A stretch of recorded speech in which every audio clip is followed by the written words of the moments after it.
Hello, everyone, and welcome to the next sort of section of our lectures for this semester. Normally, I would just put up my Aristotle lecture for you from a few years ago, but I've sort of decided to do both. I'm going to post that one, I believe, and I'm also going to post this one.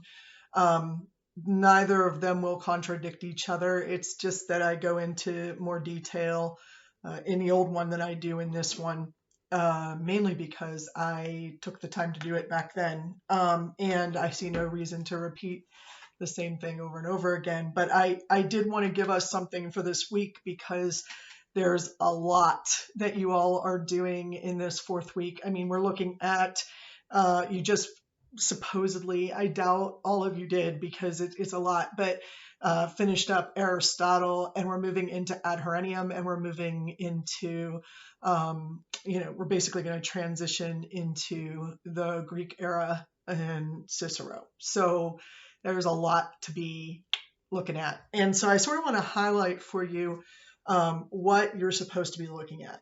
As you know, in Phaedrus, I told you before you read it, hopefully, that essentially there is a little story here of Phaedrus, the student, who goes to see a speaker in town. His name is Lysias.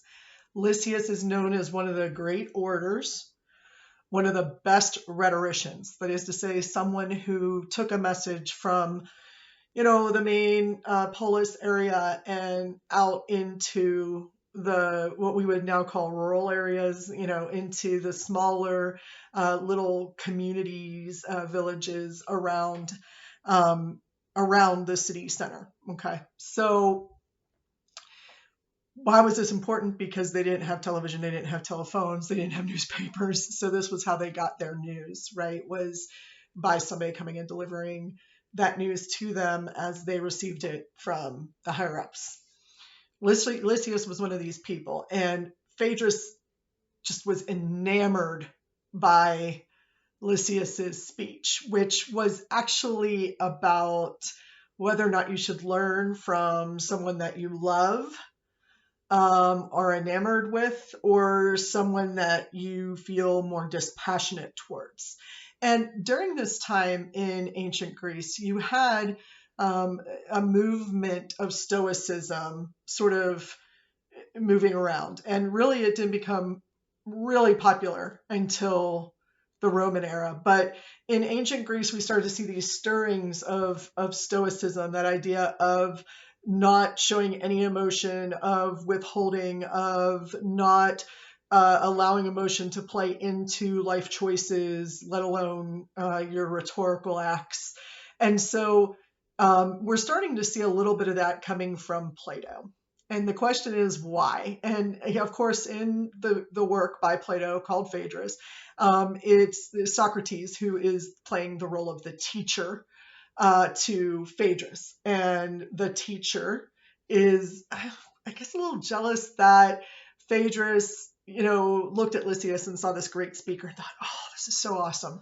Let me tell you all about it. So what we have is Phaedrus coming back and saying to Plato, listen, this is what was so great about it. And Plato going, that's not great.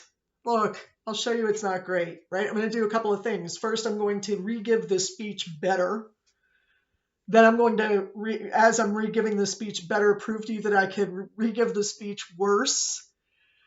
Prove to you that I can give you the speech saying that learning from your lover is better, a speech that learning from a non-lover is better. And of course, his point is that rhetoric can do anything. It can literally tell you something is the truth when it's not. Now, you might be thinking, well, yeah, that's what rhetoric is. And I get that. But that's not what Aristotle says. And Aristotle, later says, listen, if someone is lying, if somebody is taking what they know to be true and changing it, morphing it, somehow mutating it, then it is not rhetoric anymore, because rhetoric requires an ethic of the truth. And we're going to talk more about that in a minute. But first, Plato says because it can be mistreated by people, it will be, was sort of his main point there. And this also does link back to the fact that he believed in having a philosopher king as a ruler. He believed in a monarchy of some sort, not a democracy. So the people in his world, for him, did not need anything. They did not need to practice rhetoric. They just needed to listen to what Plato had to say, because he's the smartest and the most important. So Socrates, as the character in this play, is telling Phaedrus, the student, that there are several things that are wrong with rhetoric, and that includes that one thing is it hides or mutates or changes the truth. And that's his biggest complaint about rhetoric, is that it can do that. Another thing is that it can be used to not just persuade, but to actually seduce you in a way. It can seduce people into doing things that they normally would not do, and that's coercive, and that's bad. Another is that it can be utilized to prove that something that is really, really bad is actually good, or to persuade people of that, not prove it, excuse me. And so at a minimum, those three, and then you have a fourth one, which at this moment, I can't recall exactly what it is, and I'm racking my brain. Oh yes, it does not. It doesn't have you take the audience into consideration as an audience for what you need to do in order to give them the truth. You take into consideration the audience because you want to seduce them or sway them or persuade them in some way that's bad. All right. So those are sort of a summary of the four. Obviously, if you read the book, it's going to sound different. So, when one of you has a better way to put that to me, actually, I may put that up on the discussion board. I think I will. So I think that once we get past Plato, we're probably all like, oh man, rhetoric is terrible. Why am I studying this thing? Also, why does it seem like Plato's hitting on Phaedrus? He was. That was happening. We're pretty sure of that. But also that there's a lot of comment on government systems, even though they're talking about a love relationship or a friendship. And yes, commentary on those sort of philosophical ideas about what relationships and the state of human beings should be was very common. This was not just a here's what happened in the Senate today sort of report. These are thinking pieces. These are pieces that draw your attention to the big questions that they were facing in life. How do we be happy? How do we find truth? How do we come to know? How do we learn? All of those things were things that Plato was trying to sort out. Thus, he's a philosopher, which is the study of life, essentially, and how we are in the world.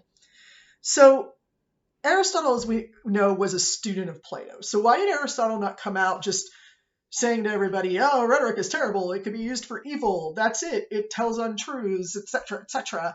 And the answer to that question is pretty simple. Aristotle did not believe that having one ruler, a monarchy, or even an oligarchy was a good idea. He believed that people should be involved in the governing, the ruling bodies that they had. In other words, the idea of the public servant, that a government was there for the people, not the people were there to make their government. So what he did was he said rhetoric is necessary for democracy. It's absolutely key. And if one uses it properly and uses it ethically, then it's not wrong to use it. In fact, it could be used to help explain the truth. It could be used to help just show people a truth that they may not be aware of. So making people aware of something as well as placing a qualifier or a judgment on it as well. Okay. So he saw an important role for rhetoric, not with the ruling classes, but with the plebiscite, with the people, the polity, as he would call it, which was what he sort of wanted as a ruling political theory, was that the polity made the decisions. That is to say that all of us get together and make that decision in a way that's deliberative. And of course, we have to do that through representatives, which is fine, but he wanted us as citizens to be able to make those decisions for ourselves. And unless you understood rhetoric, you couldn't do that. All right. So really who you're focusing on now is Aristotle. And you're going to say to me, I'm sure, because everybody says this, that Aristotle comes up with the five canons of rhetoric. And that is absolutely, okay, it's incorrect. He did not lay out, here's the 5 rules of rhetoric. He wrote a book on rhetoric. He also wrote a book on politics and on poetry and some other books, if we want to put it that way. And his students carried on all parts of his teaching, not just rhetoric. But in rhetoric, specifically, he says that we should understand, be able to critically think about what we're hearing and create messages that need to be heard. That we can utilize rhetoric only for good, because if you use it for bad, then it's no longer rhetoric. It's some type of bad persuasion or coercion. And he says that the people need to be essentially knowledgeable enough to make those decisions for themselves. And Plato was like, you're stupid, because then the polity will take over and idiocy will reign. And Plato said, no, I have faith, but the first thing we have to do is we have to actually teach people. So Aristotle starts his own school. He says, I'm going to teach it my way. And he actually ends up becoming the educator of Alexander the Great. But eventually he is forced out of Greece, out of Athens, excuse me. So what happens? What does he say? Well, what he says is that there are essentially 3 main areas of rhetoric that he wants us all to understand. Book 1, he talks about the genres of rhetoric, that is to say, the areas in which rhetoric is supposed to be used. Hint, it's not to figure out how to ask somebody out or get people to come to a party. That's not what he's talking about here. He's talking about persuasion for the good of people in specific contexts or genres, categories. Book 2, he really focuses on appeals and persuasion, and that's pretty self-explanatory. And book 3 is delivery, style, and all those other things. And you're thinking, well, those are the 5 canons. No, they are not. But they are sort of the ideas that are used later by Cicero to outline the 5 canons of rhetoric. Is that really important? Well, only in the sense that Aristotle doesn't give us the order or the how to use these 5 canons. He just says, here's the 5 rules, like the main things you need to know. Whereas Cicero took that later and said, here's how you use this to educate yourself. Here's how you can know how to identify this genre and create this kind of proof and utilize these kinds of strategies. All right, so we really don't get there until we get to Cicero. That said, let's talk about this in terms of the 3 books then, rather than the 5 canons.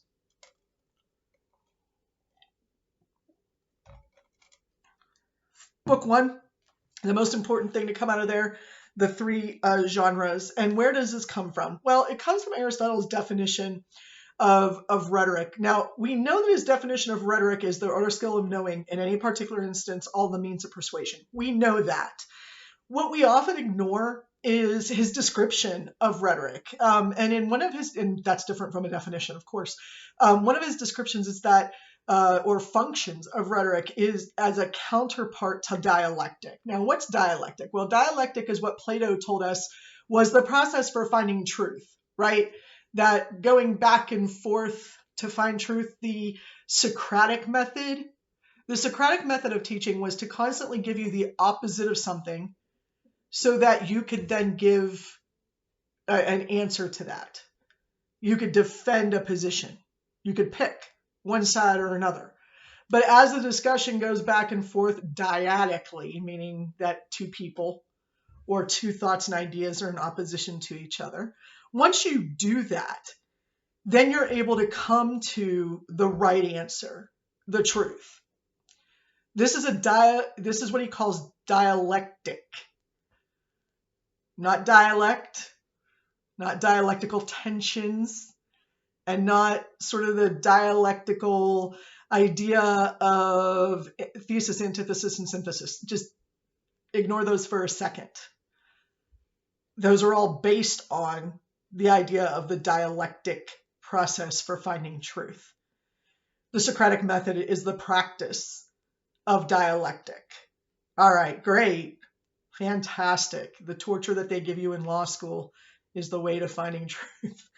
But if you think about this for a second, most of us naturally do things this way. We do things by comparison, right? We say, well, the walls behind Dr. Dudash look purple, but they're not. They're colonial blue. And somebody might go, no, that's clearly a dark twilight. And somebody else might go, I don't know, that looks more like a really, really deep lilac to me. And somebody else is like, what are you guys talking about? That's like blue, clearly. Right? And we can all have these ideas. And if we put them all together and in contention with one another, opposite of one another, as sort of a multiple point intersection, we will come to the right, correct answer once we're able to sort out those comparisons. That's dialectic. It's that simple. It's a process that a lot of us go through and never realize that we do it regularly. You know how like you were always taught when you were younger to do pro and con lists for things. I can't decide what to do. Should I go to this birthday party or not? Let's write a pro list and a con list. That's exactly what this is. It's about measuring the sort of comparisons between two things to perhaps equally and oppositional things, or a minimum of two, I should say, that come to this point in between these two middle fingers right here. This space right here is what's known as the point of stasis. Some people pronounce it stasis. Either way is acceptable. Stasis is the point where two equally but oppositional ideas come together. Stasis is stability. It's where you get to when you have two things that are meeting and holding a position steady. The Cold War is a great example. The United States versus the USSR, we knew who the superpowers were. Nobody messed with that equilibrium. But at some point, somebody does. Because at some point, something has to get made as far as a decision is concerned. Who is the reigning superpower? But of course, that's not a great metaphor for this. I think that there are better metaphors that I'm trying to get into my head, but there are easy metaphors too. For example, should we elect Joe Biden or Donald Trump? Equally opposite things. Is there a point of stability if we're in election season all the time? Is there a point of stability if we don't know which one of these people should rule? We just know that they both could. Does that make sense? No. Doesn't make sense? No. At some point, a decision must be made. And the decision must be made on what's more likely true. Aristotle says that stasis is where rhetoric begins. Because once dialectic gets you to that point of stasis, you still have a question to answer, which is which one's going to win out, which one is more likely to be true. And so what Aristotle is dealing with when we're talking about rhetoric is probability. So yes, I'm asking you to learn about theorizing about probability in our language. And no more unclear sentence could be made than that, right? It doesn't quite represent the entire process that you have to go through. Rhetoric is this entire understanding of all of that, of how we got to this point of stasis, what decision needs to be made, and how it's going to be made. So then one of the biggest comparisons I use a lot, metaphors I use, is the courtroom, which, since that's where rhetoric really began, that's where people started using it the most, the sophists particularly. I guess it makes sense that this would be my comparison. You go into a courtroom and you have two sides. You have one side saying guilty, one side saying innocent. When you walk into an American courtroom in the United States, innocence is winning before guilt can even step in. So innocence is here, guilt comes in, and they battle it out, and then we reach a point of stasis. And at that point, either a jury or a judge makes a decision about what is more likely, more probably true. And that's where the decision gets made. Aristotle says that is where rhetoric begins. Rhetoric is the understanding of that point and how we make a decision from that point on. Now, does the persuasion of the guilt and innocent sides matter? Absolutely, because I can only work with what you tell me to work with in order to determine the probability that someone is guilty or innocent. A really great way that this played out, there's actually two really good examples of how this plays out in the courtroom publicly. One is with the O.J. Simpson trial. Now, you guys are too young to remember the white Bronco driving down the LA highway, but I am not. I am definitely old enough. And there is no way I was thinking that guy was innocent. I watched the trial too. I was like, But what I was also hearing was everything from the outside, the punditry, the politics, everything. And that media tends to influence you. And so I definitely was on, he's guilty. He's guilty as hell. And it comes out and he's innocent. And everybody's like, oh, well, the glove didn't fit, so they must have quit. Like, that's where we get that line from. It's like, Johnny Cochran, notwithstanding, I don't know what that means, right? Like, to me, that wasn't a great argument. But if you listen to the jury, they will tell you that there are certain things that they heard that we weren't allowed to know. And there were certain things that they were not allowed to know that we heard. So that means that they could only deal with what was in the courtroom. And this is the way we do things. And it makes sense that this is the way we do things, that these 12 people make the decision, not the entirety of the country. Right. So you don't listen to media. You're cut off from all of what people might be saying and so on. And you have to go with what evidence is in the courtroom. And the evidence in the courtroom for these 12 people was that he was not guilty. Now, later on in the civil suit, which didn't require the same high standard of proof, it just had to be likely that he did it. It doesn't have to be beyond a reasonable doubt. Well, in that case, he was considered liable for the death of two people, his wife and her friend. So, or their friend, I should say, Cato Kalin. So, or not Cato Kalin, what am I saying? Her boyfriend. Cato Kalin was a witness. Ooh, it's confusing, isn't it? He was found essentially guilty of killing Ron Goldman and well, honestly, I think she was still OJ's wife at the time. Maybe they had just gotten divorced. I don't recall. But that meant that he had to pay millions of dollars to their families because he was found to be guilty. But again, that was with a standard of not beyond a reasonable doubt, just likelihood or probability that he was guilty and responsible. Another example of this is with the Casey Anthony case, which you may be actually more familiar with down in Florida, the young mother who was found innocent of killing her daughter. Again, if you watched it from the outside, it's easy to go, and she's guilty. That's easy. This mother did it. Clearly she killed her kid. Why is she being freed? Why is she getting protection? Well, she was found innocent in the court of law. Again, different sets of standards and proof, different sets of evidence is going to lead you to draw different conclusions. So dialectic and rhetoric have to work together.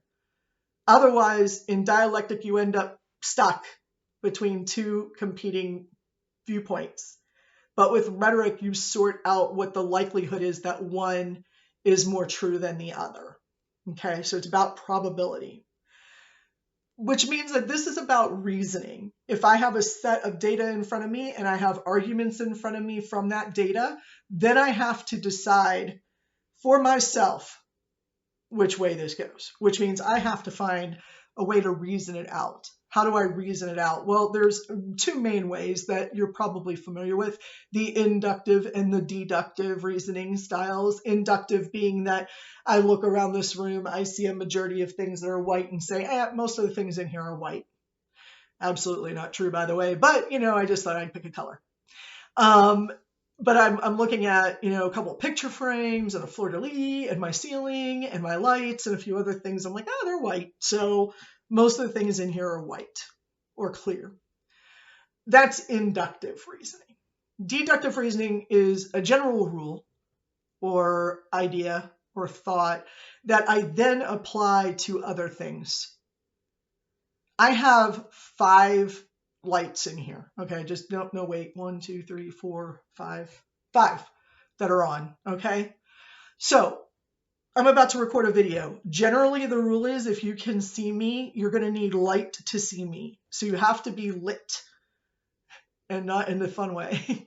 So I have to be lit. I have to have I have to have lights, camera quality lights on me, right?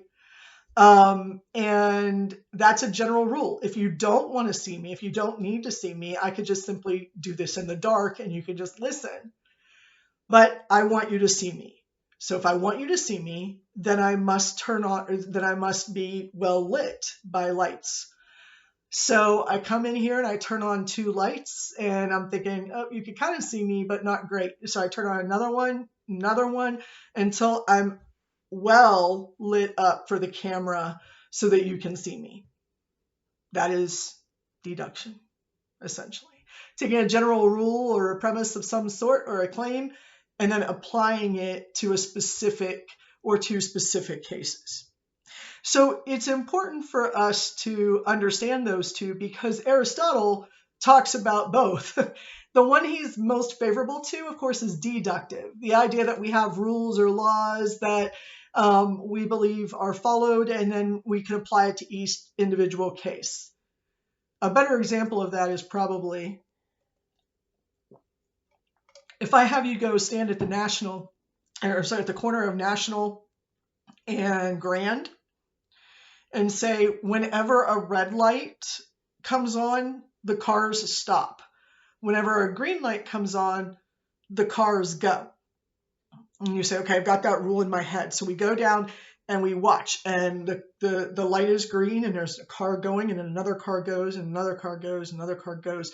The light turns yellow, another car goes, but then it turns red and that car stops and that car stops and that car stops. Now that's how it's supposed to go. And deductively, that's how it would go, right? That's the law. It's a top-down approach. That's the law.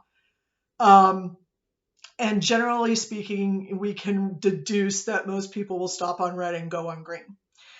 You're going to say to me, well, there's exceptions to that. I'm going to say, yes, there are exceptions, and there are also flaws in the reasoning.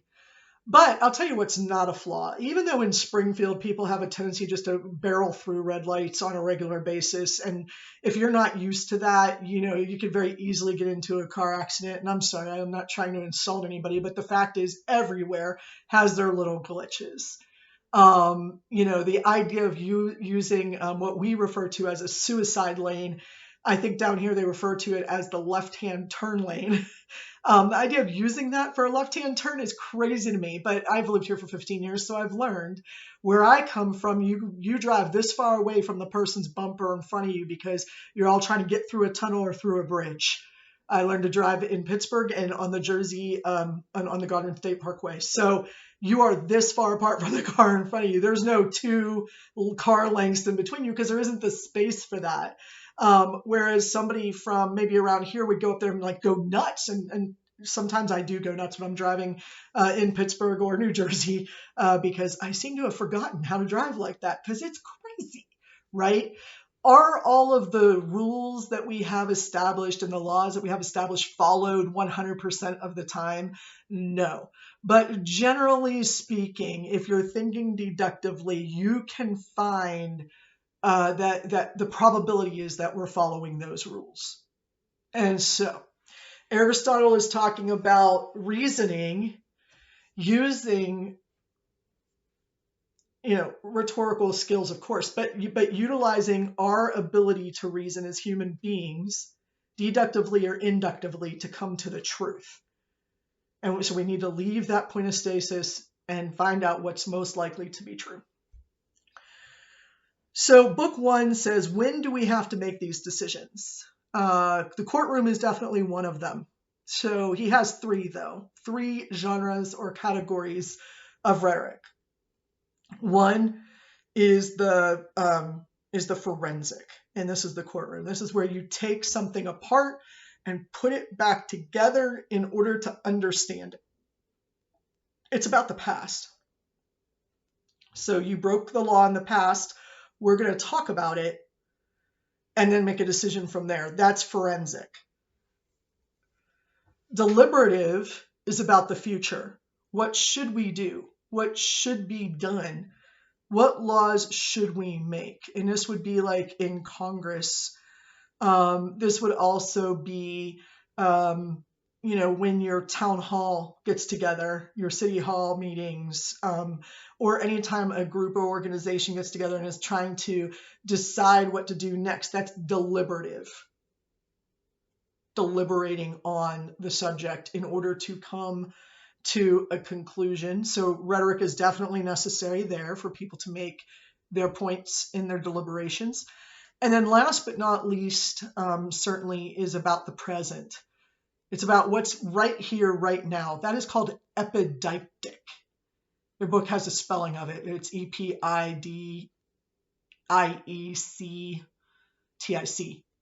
think. I think I've got that. Epideictic. Ceremonial address. You deal with what's right now, what is happening right this second. For example, you go to a wedding, you're going to have a toast. You go to a funeral, you're going to have a eulogy. You go to a graduation, you're going to have a commencement address, and so on. You're dealing with whatever is right in front of you. I tell people often, if you hear somebody giving a eulogy, what can you assume? Well, you can assume there's a dead body in the room. If you walk into a room with a dead body, you can assume a eulogy is coming at some point, right? These are the things that we know to be true about ceremonial addresses, that they deal with the present.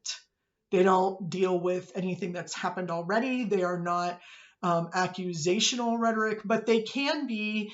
For example, the Encomium on Helen is a practice in epideictic address because it's a ceremonial, celebrational, sort of redefining post-death speech that is just about the way we view Helen now and the way we should. And so it's about right now, in the present, what should we be doing? Celebrating if you're, at graduation, mourning if you're at a eulogy or at a funeral, mourning if you're at a wedding. No, I'm just kidding. It's terrible. I make that joke every year. It's terrible. It's a terrible joke. But I'm married happily. So I assume other people are too. But it is a joke that those of us who didn't get married till we were 40 make all the time. Like you go to a wedding and you expect to hear a eulogy. It's always been the running joke. No. So these genres, epideictic, forensic, and deliberative, those 3 genres are where rhetoric belongs. Nowhere else. Okay. Generally speaking, despite the fact that I do film criticism sometimes, it's not supposed to be in your entertainment industry. That is not where rhetoric is supposed to live. You're supposed to enjoy those things. But watching a movie with me is a nightmare because I will analyze every little bit of it, even the MCU. I'm terrible. But that's where rhetoric belongs. And why is that the case? Well, because of book 2. And book 2 talks about persuasion and the type of appeals that we are supposed to use. Now, what's interesting is I believe it's in the end of book 1 and before book 2 that Aristotle talks about the idea of the enthymeme. And he talks about this before he talks about types of argument, right? Sure, deduction, the syllogism, and of course the idea of the syllogism is that you have a major premise, a minor premise, and a conclusion that is drawn from that. And that's not very helpful because you already know the conclusion if you already know the major premise. We already know what's true. That's why it's called a proof. It's not called evidence. It's just a way of talk. Nobody talks about like this anymore, by the way. We don't go around going, hey, you know what? It's a quarter to 11. I know it's a little early, but we had an early start to the day. My stomach is making these noises. It sounds like there's air in there. Possibly I need to fill it. Do you want to go to lunch? That's not what we do. We don't put up every single premise to get to the conclusion statement. Instead, we say, Jeet jet? No? Okay, let's go to lunch. Like that's, I mean, we don't go through every single premise before we get to our concluding claim, question, or statement. And Aristotle calls this enthymematic reasoning. The enthymeme, Enthyme, that sounds familiar, but they're not related. The enthymeme is what a lot of people say a partial syllogism or a shrunken syllogism, a truncated syllogism. It is not exactly that. So let me give you my definition that I think, and this sort of takes all of the definitions of enthymeme I've ever learned in my life and sort of puts them together.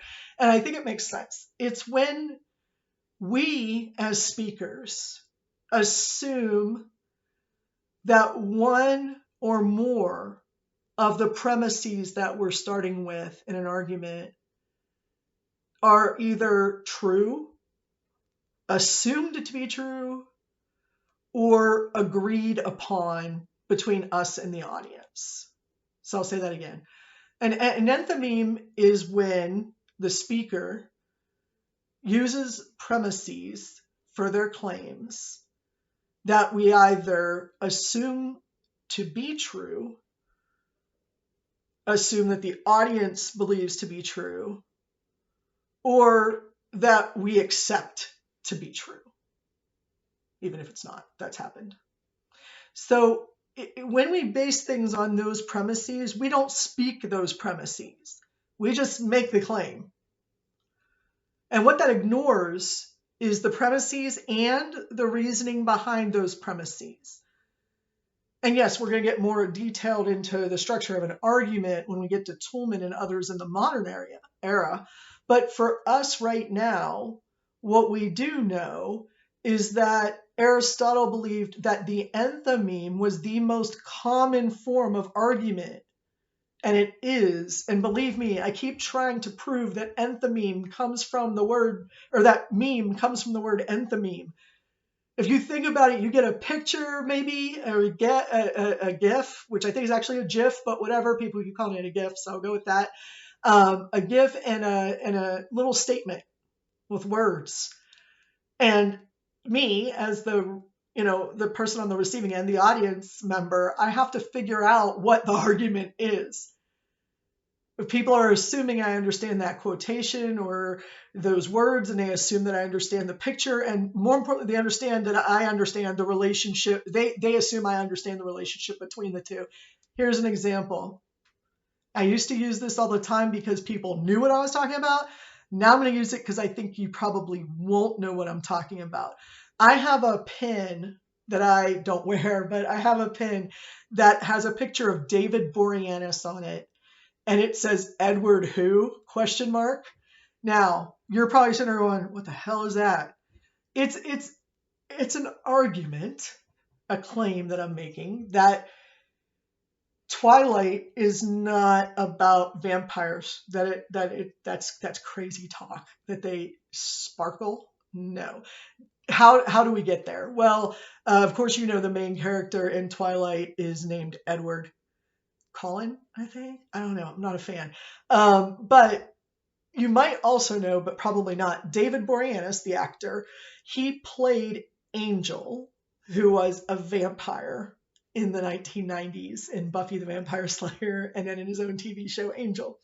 And I'm a huge fan. And in that lore, vampires explode in the sun, they turn to dust, they die if they're stabbed through the heart.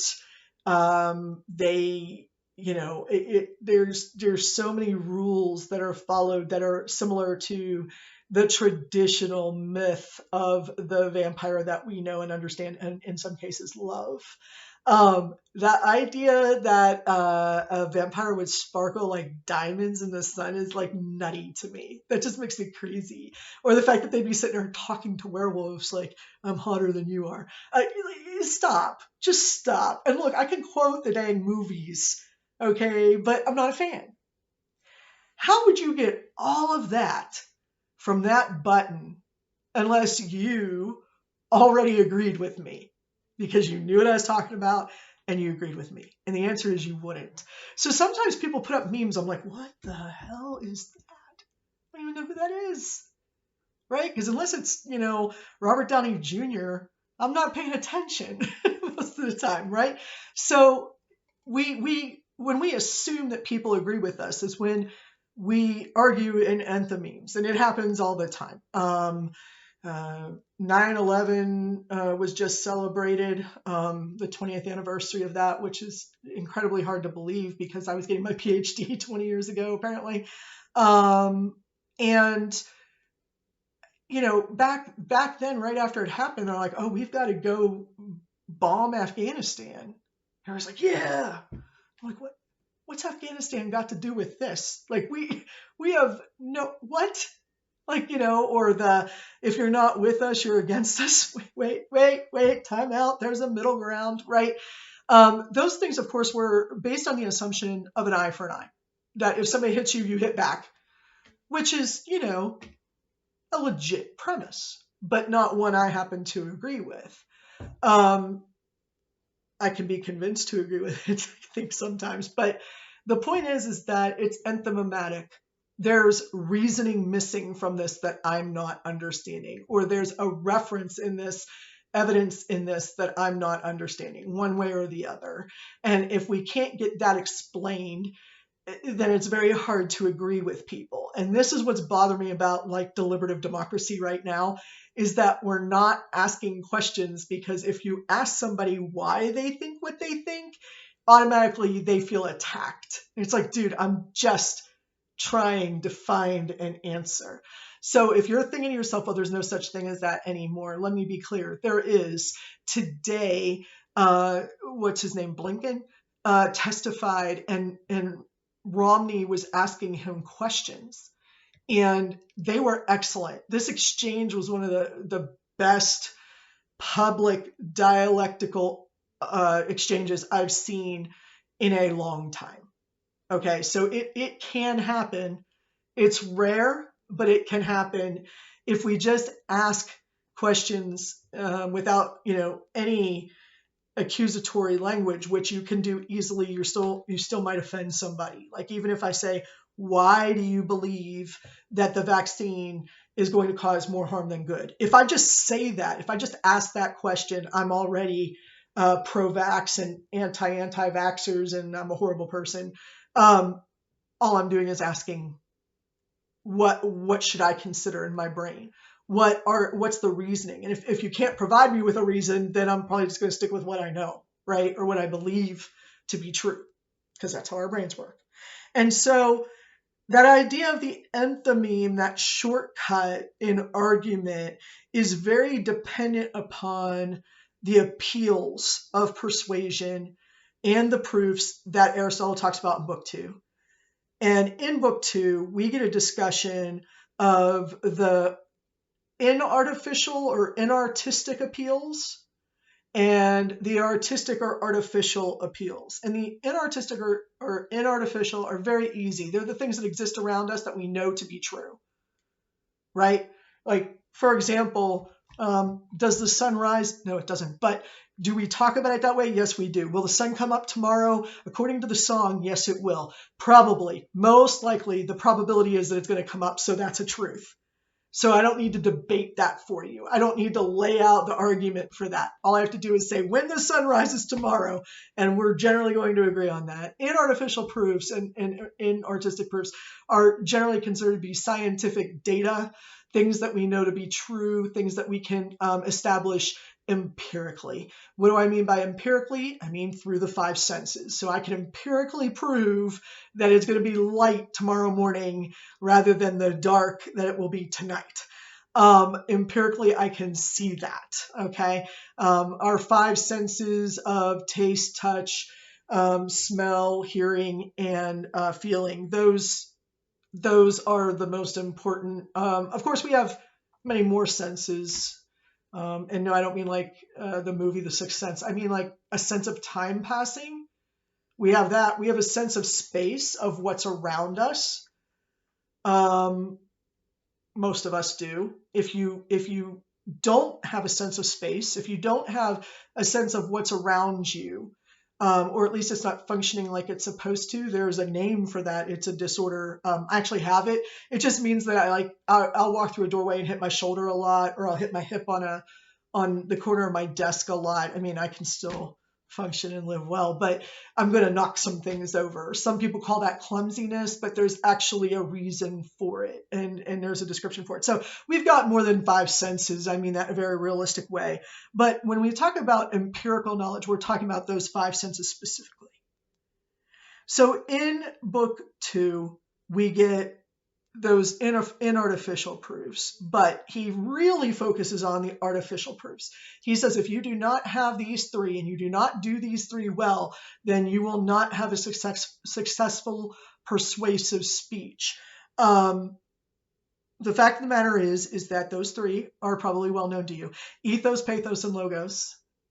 Ethos, of course, being about the good character of a person.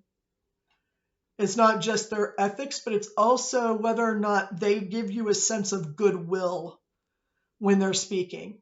That's ethos. This person wants good things for me. That's why I'm persuaded. That's part of it. The next is pathos, which comes from pathetic, which means to have feeling for. It's not just showing emotion, but it's appealing to certain emotions. Appealing to people's sense of justice, or to, I don't know, if you're playing a Sarah McLachlan song and I'm putting my cat down, I feel really guilty, hypothetically speaking. Of course that happened to me. Of course it did. Because I didn't want to put my cat down, but he was suffering. And so I did. And in the background, the vet was playing Angel by Sarah McLachlan. What is wrong with you? Why would you do that? Well, what's that appealing to? It's appealing to a real sense of sadness, and that I shouldn't be doing this terrible thing of killing my pet, even though it's the right thing to do, because Sarah McLachlan shows us all these pictures and asks us to be angels to these poor little pets that have been abandoned, harmed, maimed, or otherwise are sick and need special care. Thanks for that. That's pathos, by the way. That's really laying it on thick, I guess. And most people don't lay it on that thick. And then finally, ethos, pathos, and logos. Logos is the last. A lot of people think that logos means logic. That is untrue. The word logos in Greek actually means word. So what's that have to do with anything then, Dr. D-Busker? Well, the fact of the matter is that logos, word, refers to the way that we put our reasoning into language. Do we use language that establishes our reasoning so that the audience can understand it? It's not just about, do you have logic? It's about whether or not you have expressed it and what is the right way to express it. So those are our three artificial or artistic proofs. Okay. And those three are necessary for success in speaking. Finally, in book 3, he talks about delivery, style, arrangement, all these other things that we now affiliate in the 5 canons, and that's great. He doesn't care much about it. But in book 3, one of the things that I'm really big on, I think it's in book 3. It actually might be in book 2 now that I'm thinking about it, but I think it's in book 3, where he talks about metaphor and the uses of that and some other sort of rhetorical tropes that you can use that are at your disposal. And he also talks about emotions and topics. That I pay less attention to because those things change, particularly over time. The other stuff I've highlighted today are the things you should be getting out of your Aristotle reading. And I'm gonna cut this video off because it's 49 minutes, but I will come back and do another one talking about the Rhetorica ad Herennium, and a few other pieces that you're starting to read this week. In the meantime, I don't think I need to put up that other Aristotle video. I feel pretty good about this one. So I'm going to let you know that if you need to ask any questions, please by all means do. And I will check in with you all within a couple days. Talk to you then.